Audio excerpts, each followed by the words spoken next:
आता यामध्ये translate the following words into your medium of instruction any four. हे इथे थोडं टाईप हे झालेलं झेरॉक्स. Any four. आता हे जे वर्ड्स आपल्याला इंग्लिशमध्ये दिलेले आहेत हे आपल्या मीडियम ऑफ इन्स्ट्रक्शन्समध्ये द्यायचे आहेत.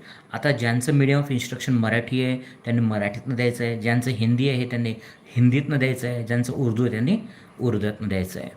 आता जनरल म्हणजे काय, तर आपण जनरल नेहमी शब्द वापरतो पण बऱ्याच वेळा आपल्याला तो मराठीत वापरण्याला कठीण जातो. तर त्याचा जनरलचा अर्थ होतो सामान्य. अरायव्हल म्हणजे आगमन. बेगर म्हणजे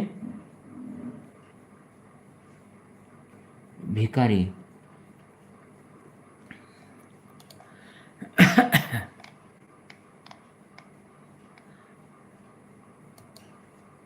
ऑनर म्हणजे काय, एक प्रकारे आदर